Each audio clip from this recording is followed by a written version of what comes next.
Escucha este dato.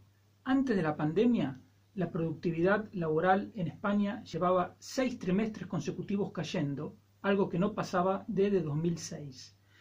El coste laboral total por trabajador en el cuarto trimestre del 2019 aumentó un 1,5% interanual, que es el dato más alto desde 2010. Si combinas productividad y coste laboral, tienes el coste laboral unitario, que en el cuarto trimestre del 2019 aumentó el 1,9% y es el aumento más alto en 15 años.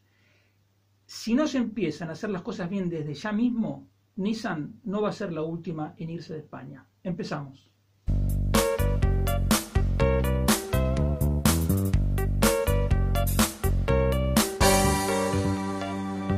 Economía Hoy, con Diego Barceló. Hola, bienvenido a esta nueva edición de Economía Hoy, como siempre con la ayuda fundamental de Gaby Fernández en el control. Recuerda que puedes ponerte en contacto conmigo en las redes sociales, soy @diebarceló, tanto en Twitter como en Instagram. Y en YouTube me puedes encontrar por Barceló y Asociados, y también puedes encontrarnos en Facebook en la página Radio Intereconomía Asturias. Hoy es uno de esos días en que queda claro, para el que no se hubiese dado cuenta todavía, de que los que defendemos las libertades civiles, el Estado limitado y el derecho de propiedad vamos perdiendo por goleada. Hoy nos han metido un gol en la escuadra, el equipo contrario se ha gustado incluso, e insisto, la goleada es cada vez, la diferencia es mayor. Y me refiero a la aprobación del ingreso mínimo vital. Porque ya no es que un partido socialdemócrata ha aprobado un impuesto como fue la tasa Google o la tasa Tobin, que quieren retocar el IRPF o lo que fuere. Es el triunfo de un grupo comunista que quiere para España una agenda bolivariana. Entonces, eso es exactamente lo opuesto a la libertad. Algunos me van a decir que con esta ayuda hay gente que le va a venir bien esta ayuda, etc. Pero el problema fundamental con el ingreso mínimo vital no es si va a ayudar a unos o a otros, si hay un problema de falta de coordinación con las comunidades autónomas o lo que sea. El problema fundamental es que una vez más el principio moral fundamental por el cual cada uno es dueño del fruto de su trabajo ha sido violado. Entonces, como ahora menciono derecho de propiedad, tú a lo mejor dices, bueno, porque tendrá dinero o porque le interesan los ricos o los empresarios. No, todo lo contrario. Precisamente, como me interesan los pobres, como aspiro a una España con pleno empleo, como aspiro a que cada uno pueda llegar todo lo que le permitan sus cualidades individuales, es que me opongo al comunismo y que defiendo la libertad. Hay varios aspectos, este tema del ingreso mínimo vital se puede enfocar desde distintos puntos de vista. Entre otros, por ejemplo, se refuerza la idea de que en España se puede vivir sin trabajar, cosa que es insostenible, cosa que es injusta además. También se podría decir, lo que pasa es que nos llevaría a un programa completo, que se está basando en cifras tergiversadas como mínimo en cuanto a la pobreza. Si uno, y esto lo puede comprobar cualquiera por internet, si uno se asoma a la página de Eurostat, puede comprobar que en España, mientras el gobierno está hablando de pobreza extrema en millones de personas, la realidad es que el porcentaje de la población que no tiene teléfono, que no tiene lavadora, que no tiene televisor a color es el 0,1%. Por lo tanto, que hay gente que lo está pasando mal, evidentemente. Por eso, si este ingreso mínimo vital fuera una medida temporaria, tendría un pase. Tendría un pase, como digo, pero no es el caso, porque como no se puede defender desde un punto de vista de pobreza extrema, como dice el gobierno, la motivación última hay que buscarla. En el caso de los socialistas, porque aspiran a conseguir y retener votos. Y en el caso de los comunistas, porque es un paso más en la agenda bolivariana. Había muchas personas que pensaban que Pablo Iglesias estaba acabado después de los últimos resultados electorales, que pensaban que luego de haberse comprado su casa, digamos que contradecía por completo todo lo que había venido diciendo en los años anteriores, también iba a estar acabado. Y yo siempre me lo tomé muy en serio, Pablo Iglesias, porque es una persona extremadamente inteligente y que sabe avanzar en sus objetivos y sabe jugar sus cartas. Se me ocurren dos ejemplos para decirte qué tan rápido va Pablo Iglesias. Hugo Chávez, su mentor, su líder, tardó 7 años desde que hizo un golpe de Estado fallido hasta que lo eligieron presidente. Otro caso que se me ocurre, porque a mí me gusta mucho investigar sobre la Segunda Guerra Mundial, es el de Hitler. Hitler, desde que hizo un golpe de Estado fallido en Múnich en 1923, tardó 10 años en llegar al poder. Y tanto Chávez como Hitler estuvieron en la cárcel. Pablo Iglesias, en 5 años y medio pasó de ser candidato a las elecciones para el Parlamento Europeo a ser vicepresidente. Evidentemente, afortunadamente para él, no ha conocido la cárcel y además en términos económicos creo que es el que progresa más rápido. Por lo tanto, es una persona que sabe jugar sus cartas y que vamos a ver qué tan lejos llega. Por ahora, como digo, va ganando por goleada y políticamente no hay más que aceptar el resultado porque es la realidad, va ganando él.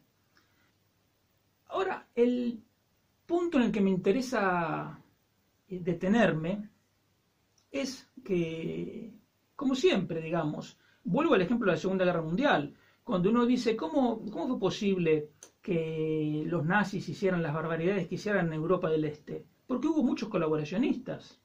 En la Francia ocupada hubo colaboracionistas, en la Bélgica ocupada hubo colaboracionistas, en Holanda lo mismo. Y aquí, Pablo Iglesias, aunque tiene solo 32 diputados, es capaz de avanzar en sus objetivos porque hay colaboracionistas. Un ejemplo para mí es el ministro de Seguridad Social, que me ha defraudado profundamente. ¿Quién es el ministro de Seguridad Social? José Luis Escrivá. Es una persona que entre 2013 y 2019 fue el primer presidente de la AIREF. Tú dirás, ¿y qué es la AIREF? Es la Autoridad Independiente de Responsabilidad Fiscal. Ese organismo se creó, como digo, en 2013, porque fue una de las condiciones que nos puso la Unión Europea en el préstamo para recapitalizar las cajas de ahorro que políticos y sindicalistas habían dejado quebradas.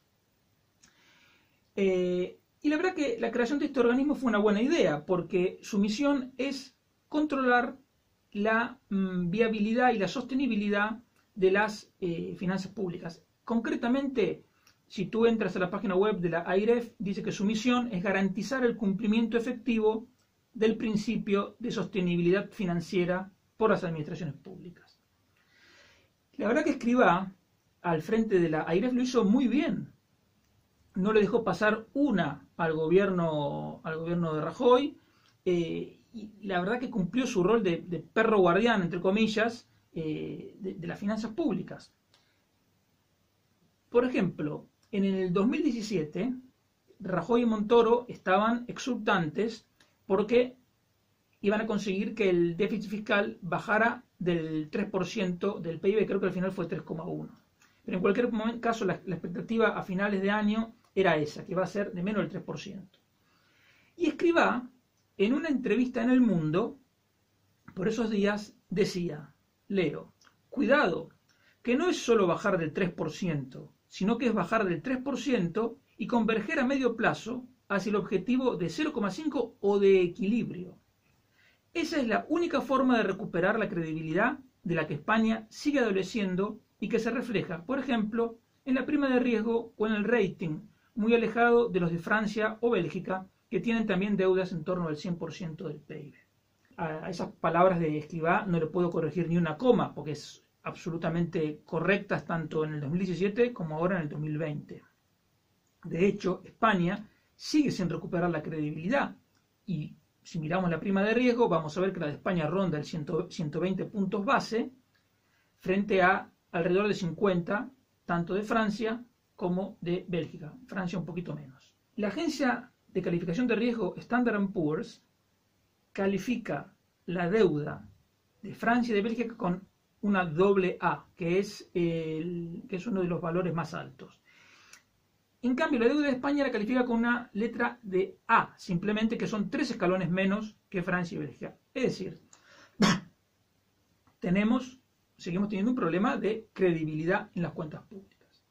Sobre esa credibilidad débil que tienen las cuentas públicas españolas frente a terceros, es que se produce esta crisis tremenda, que es la más profunda desde la guerra civil, con un déficit fiscal que va a superar el 10% del PIB, podría ser perfectamente 12%, la AIREF ahora dice que podría llegar al 14% del PIB, y una deuda pública que va a ir más allá del 120% del PIB. La AIREF, en sus últimos informes, nos advierte otra cosa, que además de este déficit fiscal del año 2020, que rondará, que podría llegar al 14% del PIB, el año que viene va a haber otro del 8%. Entonces no es un problema solo de este año, es un problema en las cuentas públicas de este año, del que viene, del otro y del otro. Va. Entonces, la pregunta es, ¿qué propone ahora Escrivá, que es la misma persona que en diciembre de 2017 decía que cuidado, que no es solo bajar del 3%, sino que hay que bajar del 3% y converger a medio plazo hacia el objetivo del 0,5 o del equilibrio fiscal? ¿Qué es lo que propone? Una renta mínima para aumentar el gasto público en otros 4.000 millones de euros, con lo que las cuentas de la Seguridad Social van a ser todavía más insostenibles. Lo hace, además, después de haber consentido con su presencia que el gobierno haya sobrepasado con descaro el tope de déficit acordado con Bruselas, que es lo que te decía el otro día, que frente a la meta de 1,3 del PIB que había dejado acordado Rajoy y Montoro con Bruselas, Sánchez tuvo un déficit de 2,8. Evidentemente, esto que se ha aprobado hoy, diseñado por Escrivá, es mejor que cualquier propuesta que hubiera surgido de la gente de Podemos, sin ninguna duda. Sin ninguna duda también, Escrivá habrá conseguido que el impacto fiscal sea lo menor posible. Y tampoco tengo duda de que Escrivá es perfectamente consciente de estos riesgos. Pero probablemente se la juegue convencido de que Pedro Sánchez está dispuesto a tirar para adelante con este tema sin importarle lo que pase con las cuentas públicas. A mí, sin embargo, estas certezas no me alcanzan. Lo que yo esperaba de Escrivá no era que le lavara la cara a un proyecto financieramente inasumible y que en lo social es completamente injusto, que promueve el trabajo en negro y que debilita los incentivos al ahorro y la inversión. Lo que yo esperaba de Escrivá es que dijera la verdad, que dijera que esto es inasumible, que sea coherente con sus opiniones de 2017 y que si el presidente Sánchez es tan irresponsable de no aceptar estos argumentos racionales, pues que dimita. Lo mismo que decía la semana pasada para Calviño, esta semana lo digo para Escrivá.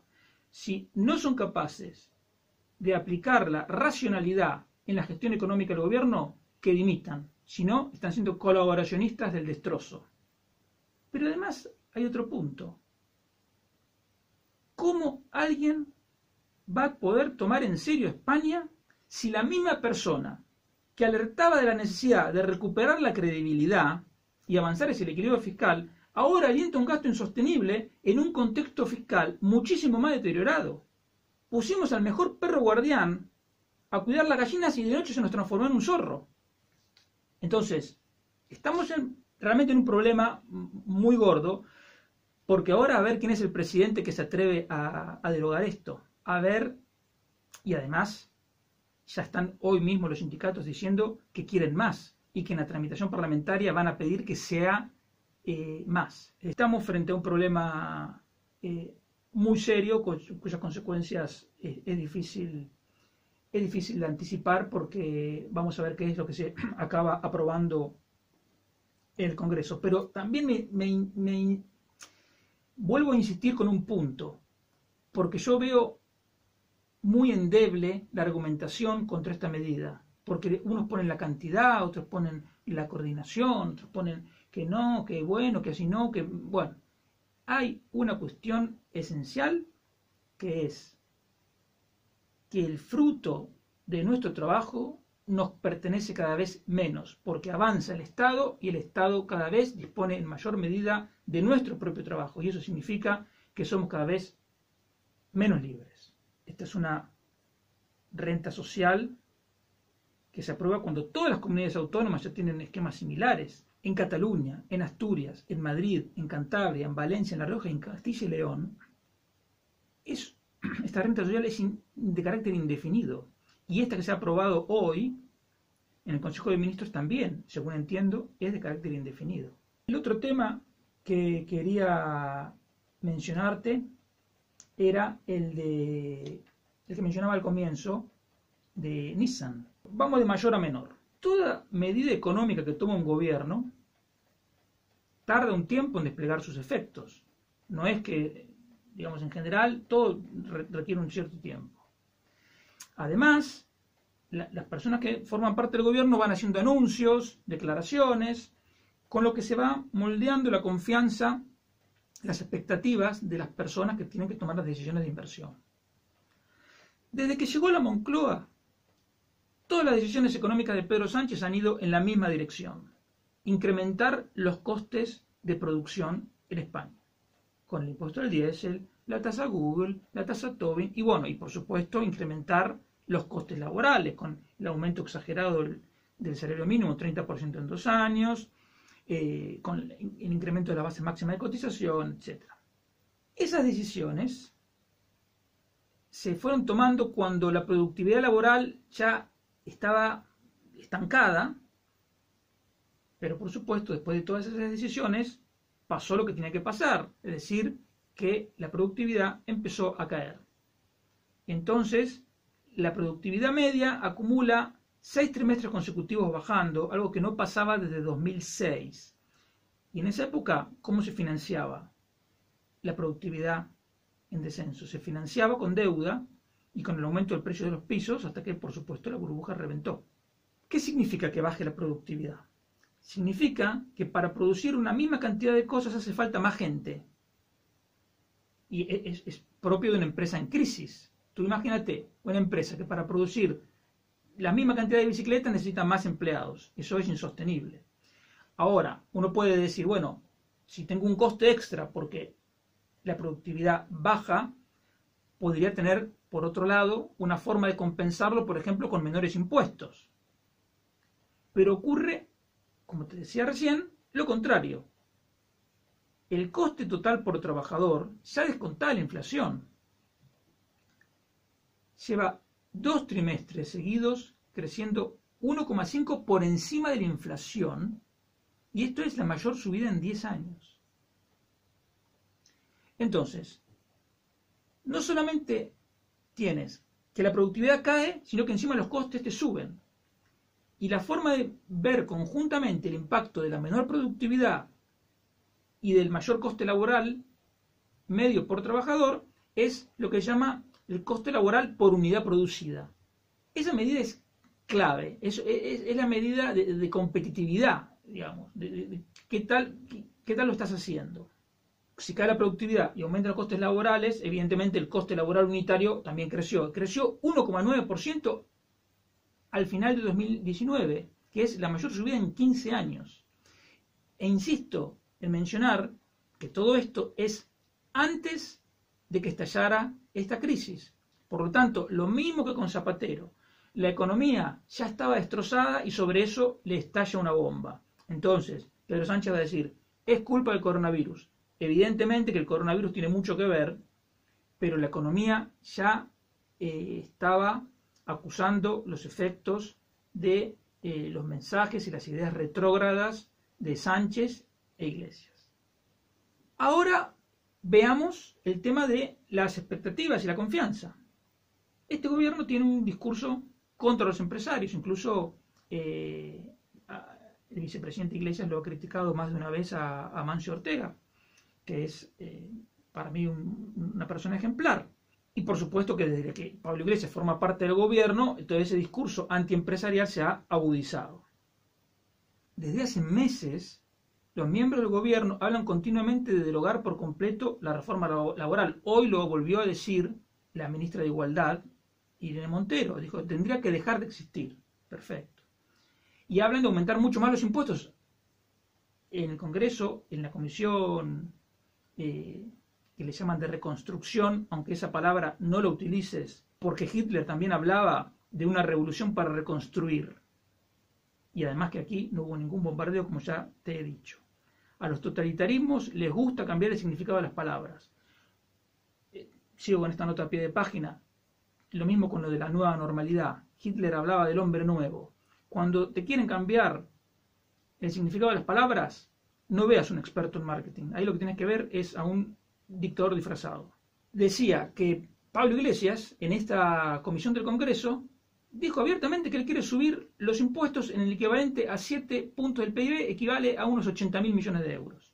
Se ha hablado de nacionalizar empresas, de crear un gran banco público, etc. Entonces, además de todas esas cosas que espantan a cualquier persona que tenga dos dedos de frente y que sepa un poquito de economía, este gobierno lo primero que hizo, al llegar, me refiero a Pedro Sánchez en el 2018, fue acelerar el aumento del gasto público.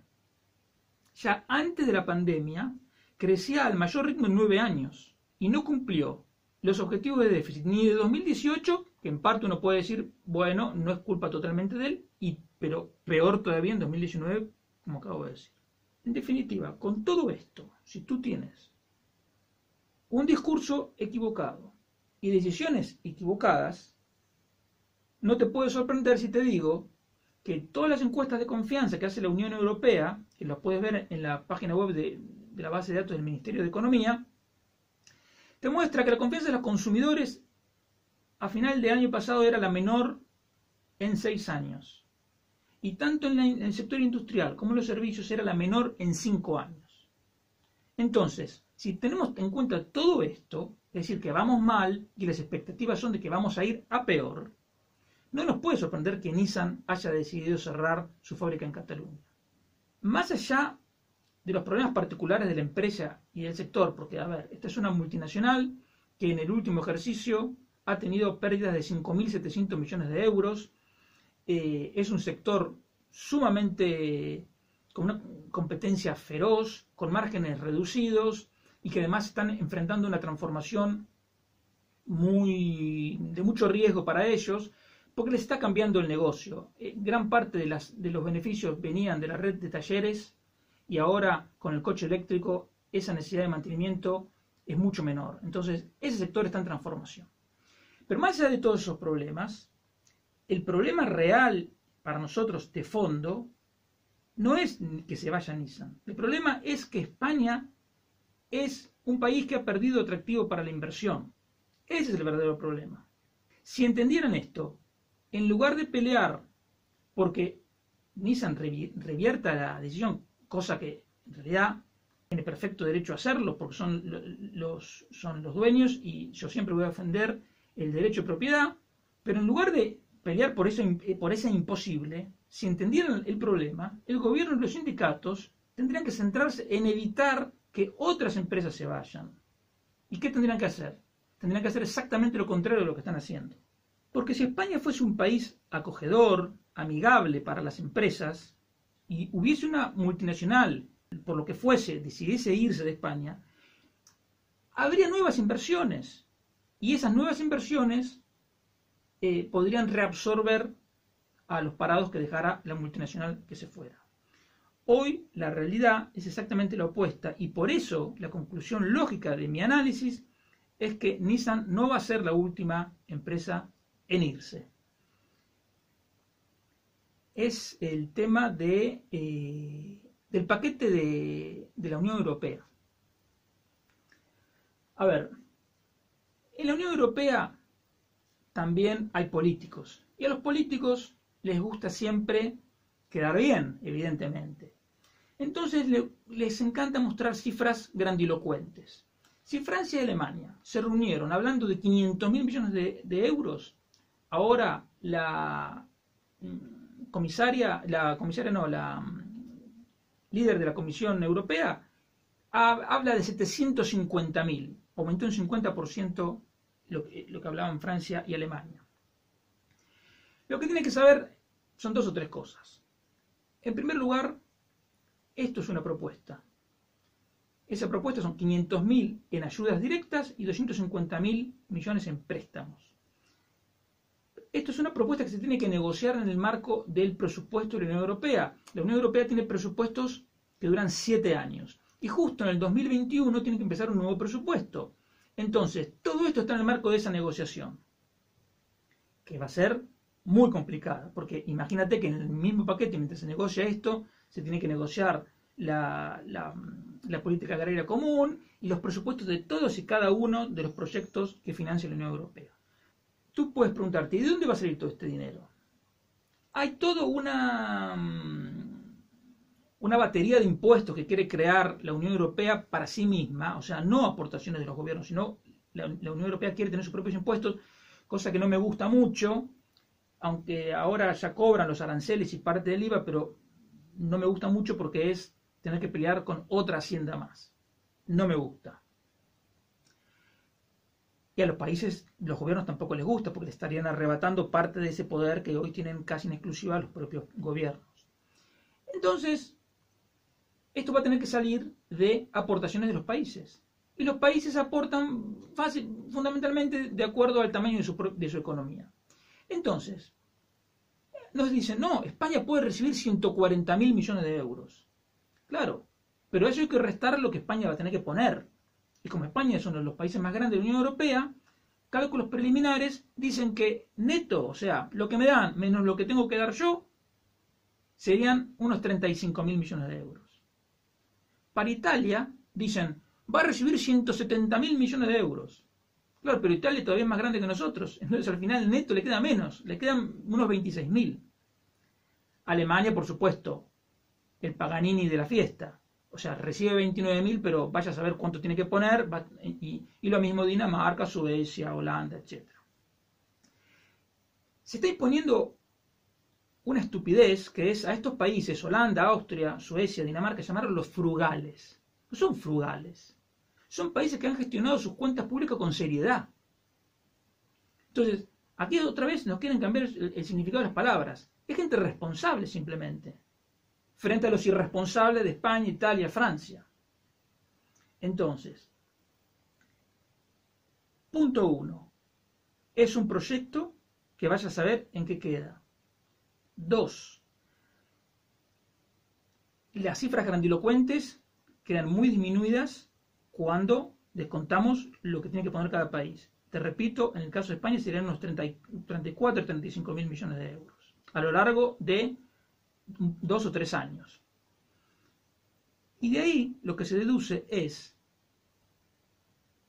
que Europa no nos va a salvar. Europa puede contribuir, puede tener un papel positivo si el dinero que dé lo da con condiciones para obligar a este gobierno a hacer las reformas y los cambios que no quiere hacer, que ya sabemos todos cuáles son. No se pueden actualizar las pensiones con el IPC porque eso es impagable. Hay que retocar la reforma laboral para hacerla más flexible y más a favor del empleo. Reformar las pensiones, hay que hacer un montón de cosas. Dejar de intervenir en el sector de la vivienda, bueno, muchísimas cosas más. Entonces,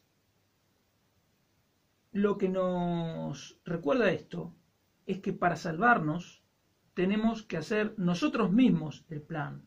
El programa pasado, no te lo voy a repetir ahora, el programa pasado lo tienes en la página de Facebook que mencioné al principio, lo tienes en mi canal de YouTube. Yo proponía 10 medidas que no requieren ni un euro de gasto público y que generarían un crecimiento y una recuperación autónoma de la economía. Si no vamos por ahí, la vamos a pasar muy mal, porque como te digo, el dinero de la Unión Europea no es suficiente para mover a esta gran economía que es la economía española. Y entonces, insisto, o el gobierno hace lo que tiene que hacer, que por ahora no tiene la menor intención, por eso digo que a lo mejor la Unión Europea puede jugar un papel importante, o la vamos a pasar muy mal.